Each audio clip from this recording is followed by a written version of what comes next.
Bueno, este sí fue el último parcial 2 que yo apliqué, que fue en agosto, o sea, el semestre pasado. ¿Ok? Entonces, en este caso, como siempre, y como ustedes lo van a tener también, tenemos un problema bastante gordito que tiene que ver con codificación de canal, cálculos de probabilidad de error, curvas de probabilidad de error, etcétera. ¿Ok? Y después normalmente tenemos problemas, algunas preguntas como medias teóricas conceptuales que tienen que ver cómo se construyen los códigos, cómo son las matrices de recepción, etcétera, etcétera. Los anchos de banda, etcétera, etcétera.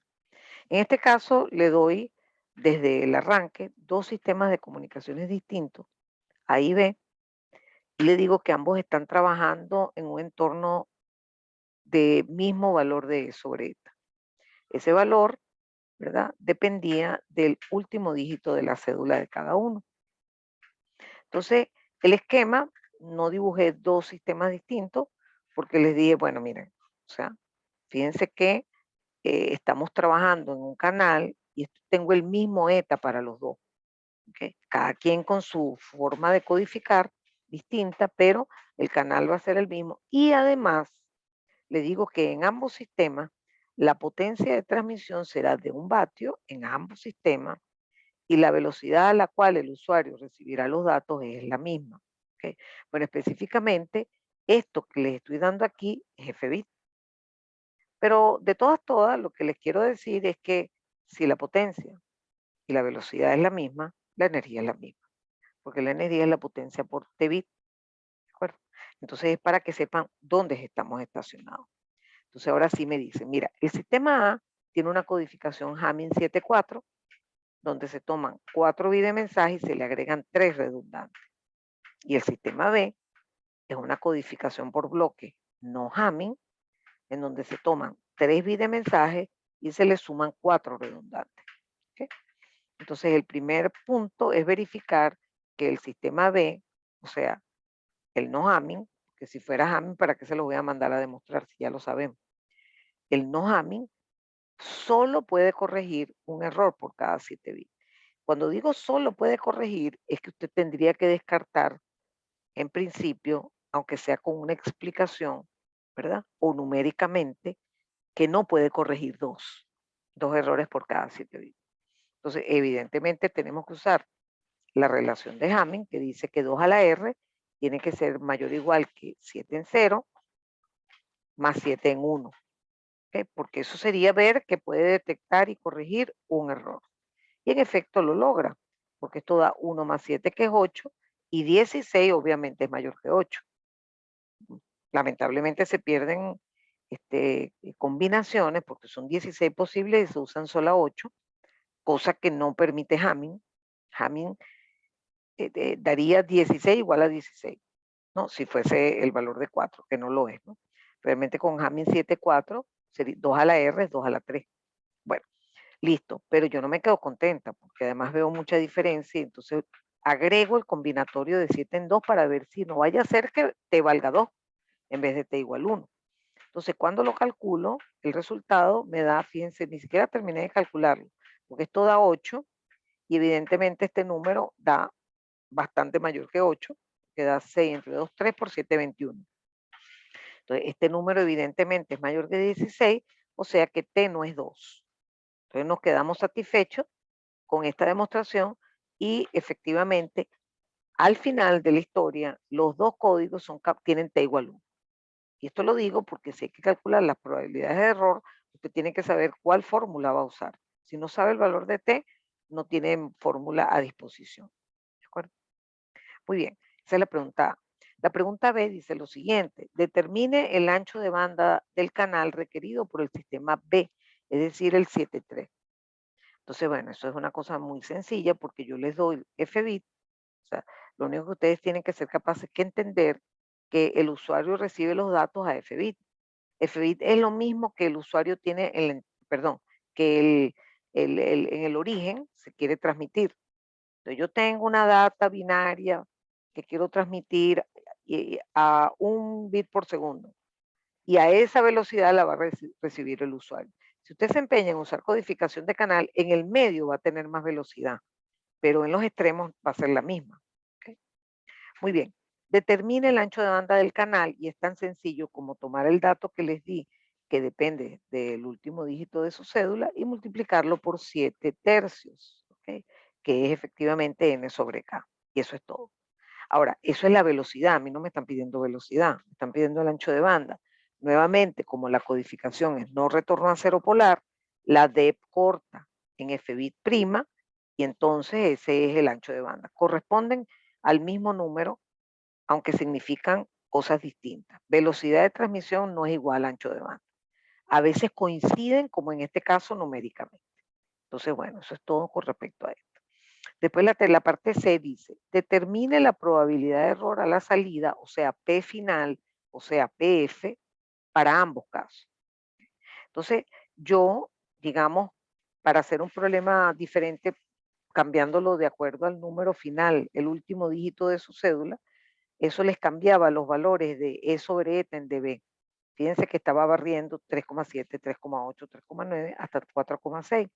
Ustedes aquí sí tenían que pasar E sobre eta a lineal y es simplemente que este valor, fíjense, aquí les daba, vamos a suponer que n vale 0. 10 log de E sobre eta me da 3,7. Para obtener el lineal, usted tiene que pasar este 10 para acá y le queda que el logaritmo de este argumento es igual a 3,7 entre 10, o sea, 0,37. Y después lo que saca es el antilogaritmo, hace 10 a la 0,37 y tiene el valor de E sobre eta en decibeles. ¿Ok? Ahora bien, eso les permite calcular PC. PC es Q de la raíz de 2E sobre eta por, en el caso de 7,4, 4 séptimos. Y en el caso de 7,3, sería 3 séptimos. Entonces calculamos PC en cada uno de los casos. ¿Ok? Y con PC podemos calcular P final. Fíjense que se las puse aquí, ¿verdad?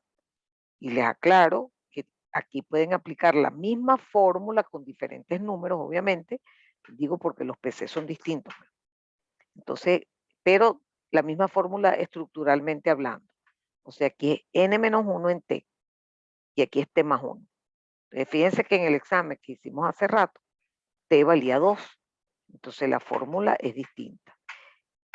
Aplicar una fórmula inapropiada es un error conceptual, no es un error numérico. Ok, entonces aquí ya tenemos, bueno, fíjense que si uno compara aquí los valores de PC, fíjense cómo van cambiando en la medida que crece E sobre eta, va bajando PC, lógicamente. Y pasa lo mismo con P final. O sea, cuando usted calcula, esto es simplemente a título de repaso, ¿no? Porque para cada uno de ustedes tenían que hacer una sola fila de estas, ¿no? Entonces, fíjense que pasan dos cosas interesantes y lógicas, y es que el valor de PC siempre es mayor que P final, porque en el punto donde se calcula PC no se ha aplicado la decodificación inteligente, ¿ok? Que es lo que se tiene que hacer y para eso se envían bits redundantes que tienen información de los bits de mensaje. Entonces, fíjense que la probabilidad en todos los casos P final es menor. Y fíjense que es muchísimo menor en la medida que E sobre eta crece. Y eso que este rango es pequeño, este rango de E sobre eta en decibeles es pequeño. Bueno, si ahora comparamos los resultados de 7,4 y 7,3, uno se da cuenta que desde el cálculo de PC ya empezamos a cojear, ¿no? El PC del caso 7,3 es peor. Y el P final también, fíjense, comparen este con este. ¿Ok? Entonces, bueno, a cada uno de ustedes le iba a dar esto y ya usted tenía el valor de PF y de PC para una situación específica de E sobre eta. Usted hasta ahora concluye que PF, ¿verdad? PF 7,3 es mayor que PF 7,4. Ok. Y eso es lógico porque el sistema es menos eficiente que el Hamming, ¿no? Ok. Después dice, haga un gráfico de probabilidad de error versus E sobre eta. ¿Ok? Usted tiene que explicar eso, o sea, hacer el gráfico implica explicar por qué hizo ese gráfico uno encima del otro. Tiene que haber una explicación a las cosas que van pasando. Entonces, fíjense. Además, le digo que pongan los puntos. Evidentemente, ustedes ya tenían un dato para hacer las curvas, porque al tener los valores de P final, recuerden, nuevamente les digo que este eje no es PC, nunca lo es.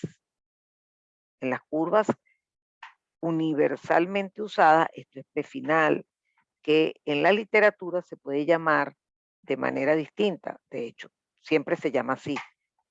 Nosotros usamos P final en el curso como porque es algo como más didáctico, pero en toda la literatura general, usted va a conseguir es ver, que es bit error rate, ¿okay? Pero es P final. Entonces, fíjense que para arrancar, nosotros estábamos parados. Fíjense que, por ejemplo, yo lo pinté aquí como en 4.1. O sea, es como que si me hubiesen dado un valor por aquí. A mí me hubiese tocado en mi examen, digamos.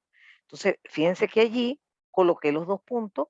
El negrito es original, perdón, el Hamming 7.4 original, que es el bueno, porque da menos probabilidad de error. Y el de arriba, que es el rojito, es el 7.3 original, que ya sabemos que es el perdedor, porque es el que genera mayor probabilidad de error. Entonces, ¿cómo se explica eso? Porque digamos, usted ya tenía el dato numérico, pero usted tiene que pensar a qué se debe eso. Fíjense, los dos tienen T igual 1, ¿ok? Oye, y entonces, es más, fíjense que aquí, en no Hamming, usted está usando, por cada 3 bits, está usando 4 bits redundantes. Y ahí está la explicación. Usted se da cuenta que donde antes cabían 3 bits, ahora tiene que meter 7. Entonces, vamos a llamarlo así, coloquialmente. El amuñamiento de los bits es mucho peor que en el Hamming 7.4. Entonces, por esa razón, el Hamming 7.3 da peor, porque va a estar, a pesar de que usted esté trabajando en un E sobre eta determinado, recuerden que para las fórmulas hay que multiplicar por 4 séptimos y aquí por 3 séptimos. Este número es más bajo que este. Entonces, evidentemente, al ser el argumento de la Q más chiquito, la Q de ese argumento es más grande. ¿Okay? Entonces, esa es la explicación de por qué 7.3, teniendo el mismo T, ¿okay? Resulta ser un sistema peor. Eso sin contar la ineficiencia de, digamos, desperdiciar las combinaciones que tiene la matriz HT para apuntar errores. Entonces, bueno, esa es otra situación. Vamos a ver qué más decía yo aquí. Ok. Entonces dice, ok. Luego de esto, luego de que usted explica y pone los puntos negros y rojos y las dos curvas y las explica, dice, luego de esto debe colocar sobre estas curvas, explicando detalladamente los puntos correspondientes a dos situaciones diferentes. ¿Okay? Primero, en el sistema A, que es el 7.4, que es el Hamming, que es el de abajo, el sistema el sistema A se decide aumentar la velocidad. Ustedes saben que ya de plano, usted sabe que aumentar la velocidad hace que aumente la probabilidad de error. Entonces, solamente con acordarse de eso, usted sabe que se tiene que mover a la izquierda en la curva. ¿Ok? Entonces, esto es lo que yo llamo 7.4 new. ¿Bien? Y otra forma de explicarlo perfectamente válida es que la energía es igual a la potencia del sistema por T bit. Y si usted aumenta F bit, usted baja T bit. O sea que está bajando la energía promedio, es decir, se está moviendo a la izquierda en este eje. ¿Okay? Entonces, usted, cualquiera de las dos explicaciones es bastante razonable, ¿no? Una, porque una de las cosas que ustedes se tienen que llevar de este curso es que mayor velocidad lleva de inmediato asociado mayor probabilidad de error. Así, eso a veces es un poquito difícil de entender, que no es igual o sea, más fácil es entender que si usted manda más potencia, la probabilidad de error tiene que ser más baja, ¿no? Entonces, eso es como más fácil de entender, porque uno, como el ruido es aditivo, uno sabe que si la potencia es más baja, las señales van a ser de menores amplitudes y van a ser más afectadas porque el ruido es aditivo. Entonces, lo de la velocidad cuesta un poco más entenderlo, pero lo pueden aplicar una vez que ya lo aprendimos.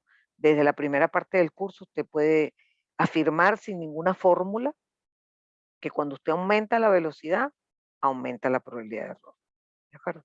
Entonces allí tenía que pintar sus punticos para esos casos adicionales.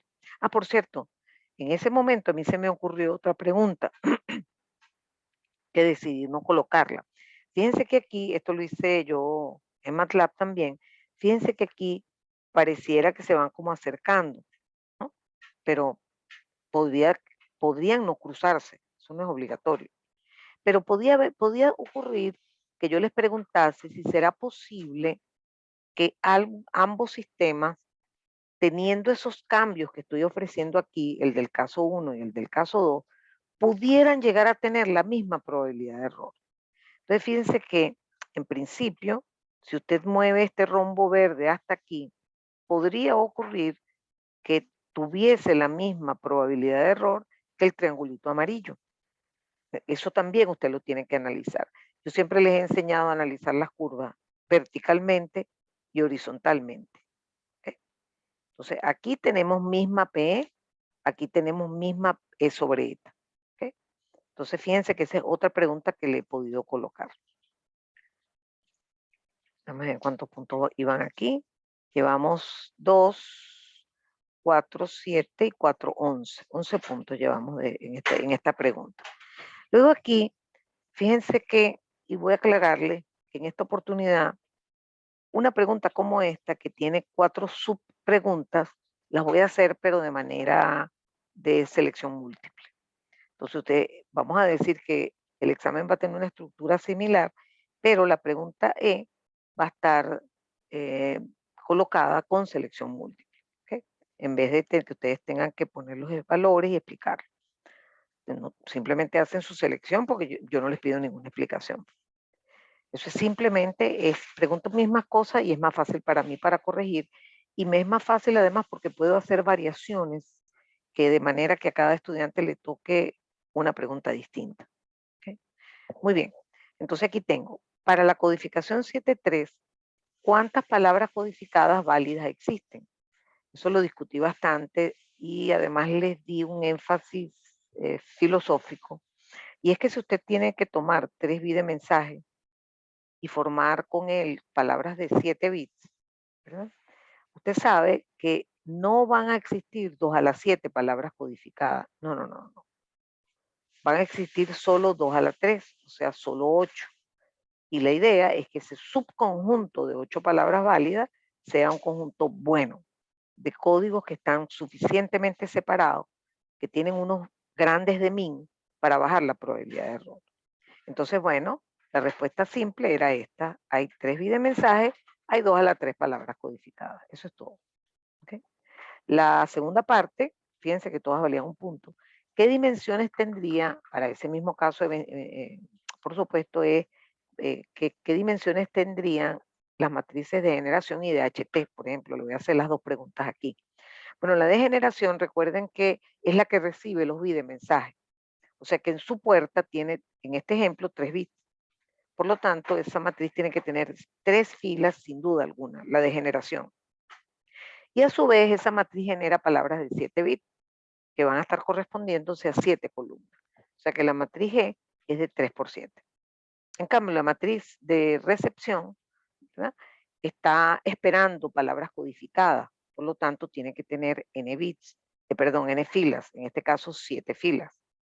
Y el número de columnas está asociado al número de bits de paridad, que en este ejemplo es 4, porque por cada 3 bits se le suman 4 de redundancia, y entonces evidentemente la matriz HT va a tener 4 columnas. Entonces la matriz va a ser de 7 por 4. ¿Okay? Ok, entonces ya aquí está explicado para el caso nada más de la matriz G, que es 3 por 7. ¿Okay? ¿Qué situación ocurriría en el receptor para nuevamente el mismo código 7.3 cuando la palabra de 7 bits tenga 2 errores? Entonces, fíjense, nosotros aprendimos que cuando uno multiplica solo el vector de error, imagínense que yo tengo un vector de error que es 1, 1 en la primera posición a la izquierda y el resto 0. Si yo le sumo ese vector de error a cualquier palabra codificada, le voy a estar echando a perder el primer bit a la izquierda. Entonces, cuando usted multiplique la palabra recibida con un bit malo, que es el primero a la izquierda, el síndrome va a ser exactamente igual a la primera fila. Si el error está en otra posición, el síndrome, estoy hablando en un ejemplo donde t igual 1, que es este. Entonces, el síndrome va a ser idéntico al contenido de la fila de la matriz HT en esa posición. Hay un error en el cuarto bit de izquierda a derecha, el síndrome va a ser exactamente igual a la cuarta fila. Pero ¿qué ocurre si hay dos errores? Entonces, una forma fácil de verlo es pensar cómo sería el vector de error. Imagínense que yo tengo error en el primero y el tercer bit, de izquierda a derecha. Entonces, el vector de error sería 1, 0, 1 y puros ceros después. ¿Ok? 7, quedarían 4 ceros. Ok, entonces cuando usted multiplica ese vector de error por la matriz HT, van a aparecer la suma de la primera fila con la tercera fila. Y el síndrome va a dar ese resultado. Por ejemplo, si los errores estuvieran, eso lo hicimos en el examen que resolvimos hace un ratico, si los errores estuvieran en el primero y en el segundo bit de izquierda a derecha, fíjense ustedes que siempre arriba la matriz HT tiene una matriz de identidad. Entonces imagínense que la primera fila es 1, 0, 0, 0, 0, 0. La segunda es 0, 1, 0, 0, 0, 0. Entonces cuando usted suma esas dos filas, le daría el síndrome producto del error en esas dos filas. En general, cuando usted tenga dos errores, aparte de que no se van a poder corregir, ¿okay? Porque t es igual a 1 pues, en este código, entonces es factible que el síndrome que les dé sea y que se corresponda a una fila de la matriz HT, una fila diferente. Entonces, el problema va a ser que puede ocurrir perfectamente, y nos pasó en algunos ejercicios que hicimos, que usted tenía dos errores y cuando hace la y que corrección, tiene tres. O sea que como el código no es capaz de corregir dos errores, ¿verdad? Lo que hace es más bien confundir y generar un error más. Bueno, ahora la pregunta que sigue es de código cíclico. Dice lo siguiente: ¿será posible que el código 7.3 sea cíclico? Y allí me atreví a preguntarlo en este caso porque nosotros trabajamos en detalle con códigos en donde n valía 7. Hicimos, no las hice yo porque yo no las sé hacer, sino que le presenté la factorización de 1 más x a la 7.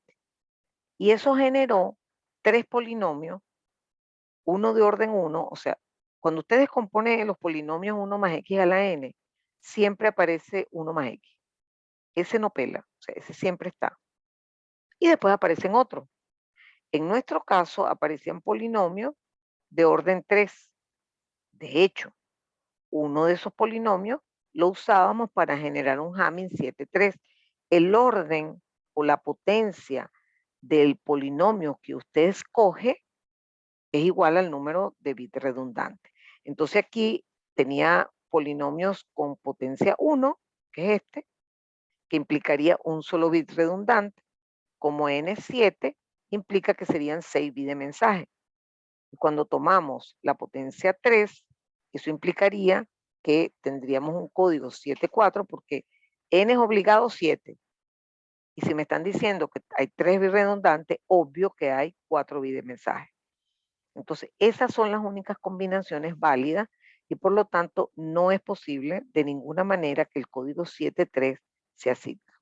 Repito, yo podría repetir esta pregunta con otro código, pero les tendría que dar la descomposición para que ustedes fuesen por este camino que les acabo de explicar. ¿De acuerdo? Entonces, fíjense que esta pregunta tuvo bastante peso, ¿no? Tuvo unos cuantos puntos.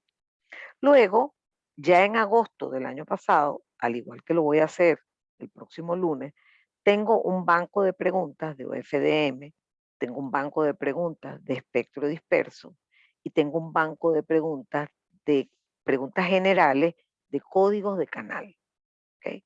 Eso incluye preguntas códigos de bloque, códigos cíclicos, códigos convolucionales y todo eso lo voy a hacer con selección múltiple.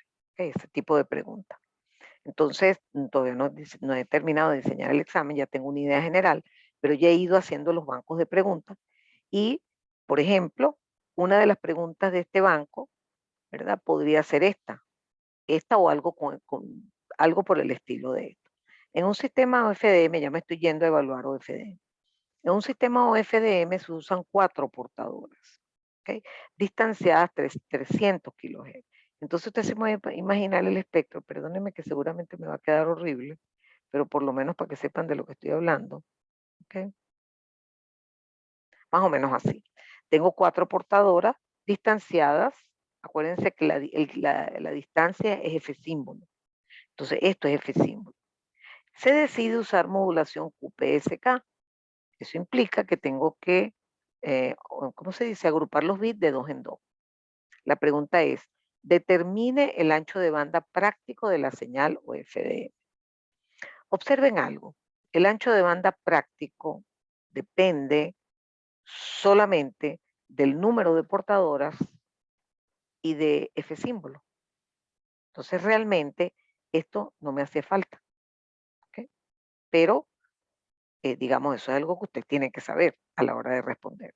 Entonces simplemente el ancho de banda es, fíjense que aquí en este caso tengo 4 portadoras y usted sabe que la distancia entre los piquitos estos es F símbolo.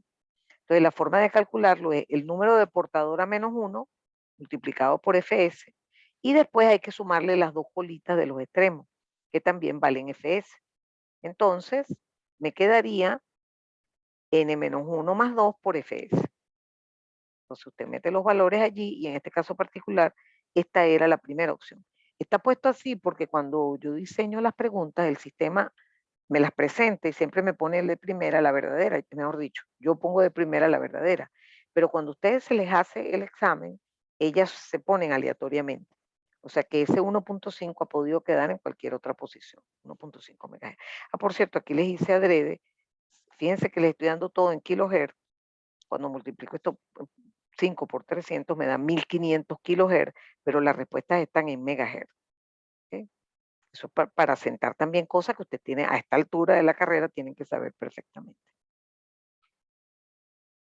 Bien, la pregunta de espectro disperso podría ser, tiene muchas cosas, ya ustedes vieron en el examen que resolví hace rato, que realmente hay muchas formas muchas cosas que se pueden preguntar en sistema de espectro disperso con respecto a la periodicidad, a los balances, a los anchos de bandas que se generan. Nosotros solamente vamos a tener señales banda base. ¿De acuerdo? Entonces aquí dice lo siguiente. En un sistema de espectro disperso, ¿verdad? De secuencia directa, fíjense que aquí este no es banda base aparentemente, ¿no? Se está eligiendo la modulación y la frecuencia del reloj de secuencias máximas más conveniente. O sea, tengo que elegir la modulación y la frecuencia del reloj de secuencias máximas. ¿Ok? Se le pide que haga una selección entre estos 4. ¿Okay? Aquí está puesta la respuesta en el primero, pero vamos a estudiar la situación. Si yo tengo que escoger la modulación, fíjense que tengo 2 opciones, PRK y QPSK en este ejercicio, ¿no? Y ya yo sé, lo aprendí, que espectro disperso le gusta el espectro expandido, le gusta el espectro grande, ancho.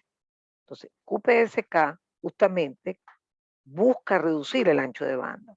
Entonces ya de plano, estas 2 combinaciones no me sirven. Tengo que escoger PRK. Pero después, algo que aprendimos es que la relación entre relaciones señales a ruido depende del ancho de banda de la señal dispersa. Y en el caso particular, ¿verdad? De cuando estamos usando modulación, por ejemplo, para PRK el ancho de banda daría 2 F-chip.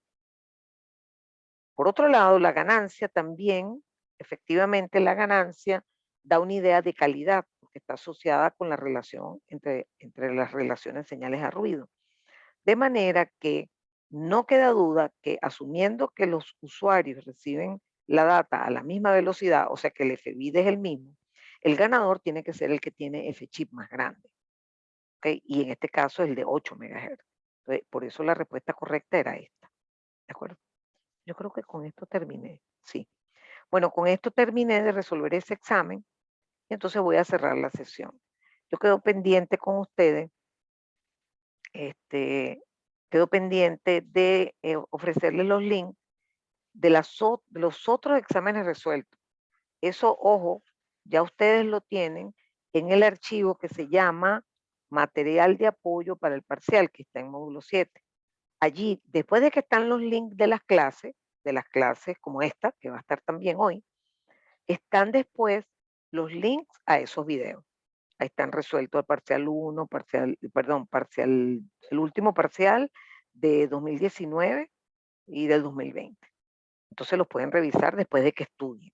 Porque si no tienen, yo sé que también por eso no viene mucha gente a la clase de hoy, porque hay muchos que no han estudiado. Hay algunos que ya comenzaron, y mi experiencia fue un poco fuerte, que para el primer parcial les faltaban unos poquísimos días. De hecho, lo hice el viernes y el examen era el lunes, y todavía hay gente que no había entrado a ver los videos o a descargarlos. Entonces, esta vez parece que ha sido un poco diferente. A lo mejor nada más lo descargaron para que yo me quedara tranquila, pero ciertamente yo sé que eso ocurre, y yo creo que muchos han aprendido que esta materia no es una materia que se puede estudiar en un fin de semana, de ninguna manera, ni para el primero, ni para cualquier parcial, ni para cualquier evaluación. Es una materia que requiere bastante solidez en cosas como las que traemos de señales, ¿verdad? Y también requiere nuevos conceptos, y eso implica tener que estudiar.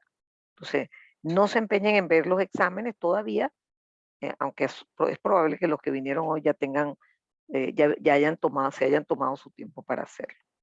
Bueno, entonces, bueno, muchísimas gracias de nuevo por acompañarme. Aquí se agregó Víctor con respecto a la sección pasada. Bueno, muchas gracias. Voy a cerrar la sesión. Gracias, profe. Chao, chao.